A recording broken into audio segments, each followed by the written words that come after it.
Imagine a world where Adolf Hitler had triumphed in World War II. A world where the swastika flew not just over Berlin, but across London, Paris, and perhaps even New York, where freedom was redefined and democracy became a forgotten whisper. This is not just a dystopian fantasy. It is a chilling alternate history, a haunting what if that has been explored in fiction, but remains rooted in terrifying plausibility. Welcome to Renaissance Reframed. And today we explore a spine-chilling scenario. What if Hitler had won World War II?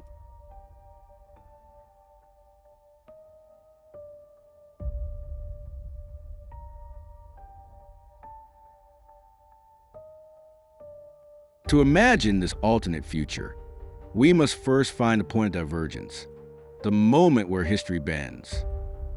Let's set the stage in 1940. The Nazis have already overrun Poland, Denmark, Norway, the Low Countries, and France.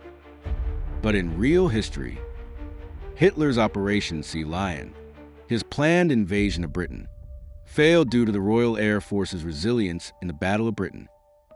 But what if it hadn't? Imagine Germany launching a more aggressive, better coordinated air and sea assault.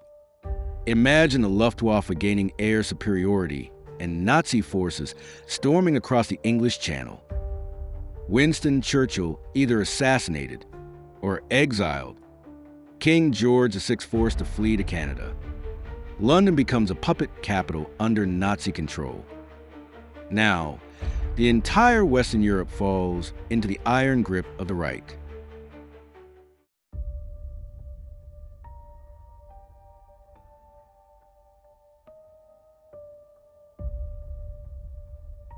Next, let's talk about the United States.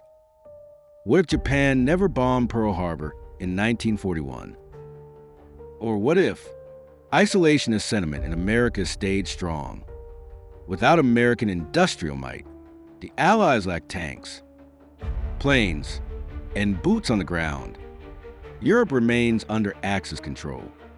The Soviet Union, already battered in Operation Barbarossa, is slowly consumed from the West and crumbles from within. Germany pushes deeper into Russian territory and eventually forces a peace treaty, or perhaps installs a puppet regime in Moscow. By 1943, the Axis powers dominate Europe, North Africa, and much of Asia. This is a world where America watches silently behind its oceans, paralyzed by fear or corrupted by fascist sympathies.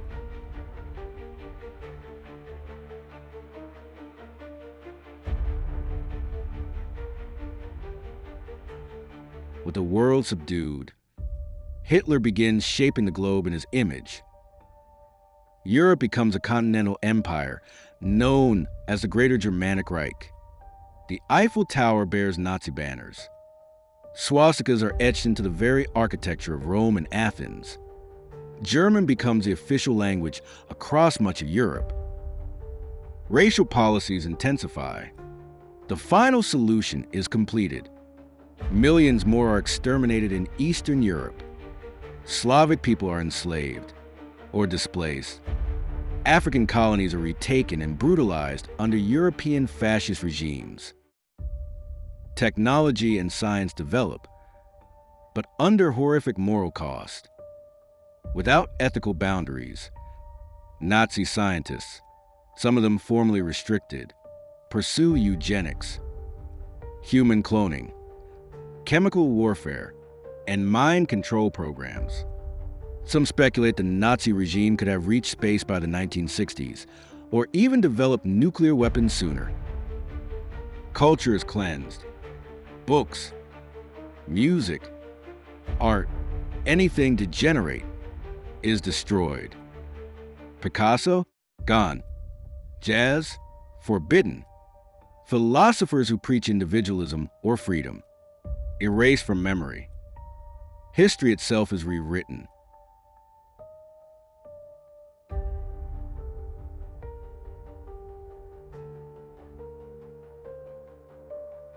So, what does this world look like in the 1950s and beyond? The Third Reich becomes surveillance state.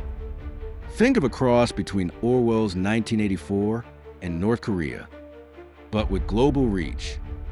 Children are indoctrinated from birth. Dissent means death. Neighbors spy on neighbors. Trust is extinct. The Cold War is replaced with a fascist Axis versus Japanese empire rivalry, possibly even a World War III between former allies. And yet, progress exists, but at what cost? A Nazi-controlled Earth might build megacities, launch rockets, and establish orbital colonies, but not for all of humanity, only for a select few. The genetically pure, the ideologically loyal. Everyone else? Controlled, surveilled, or enslaved.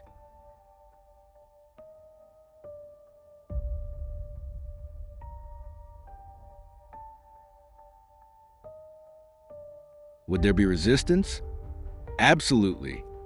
From the shadows of Paris to the icy forests of Siberia, freedom fighters would still rise. Underground movements, armed with nothing but radios, stolen guns, and hope, would try to sabotage railways, assassinate Nazi officers, and smuggle forbidden literature.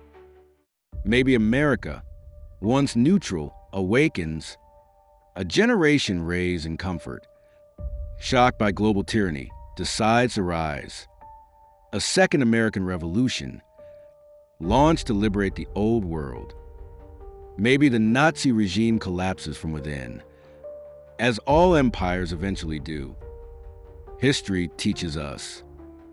Even the strongest totalitarian system cannot silence the human spirit forever.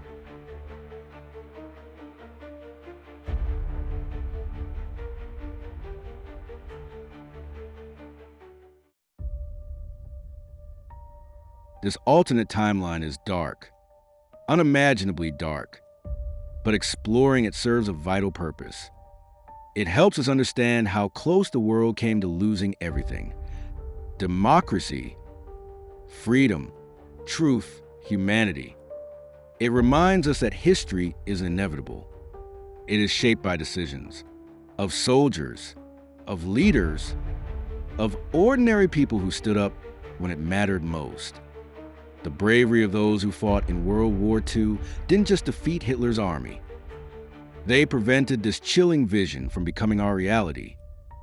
So next time you open a history book or walk past a war memorial, remember, the world we live in today was never guaranteed.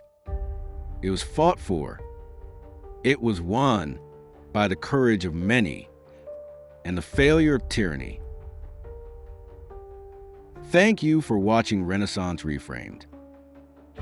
If this episode gave you chills, or made you think twice about how fragile our world truly is, don't forget to like, share, and subscribe for more deep dives into history's most thought-provoking what-ifs.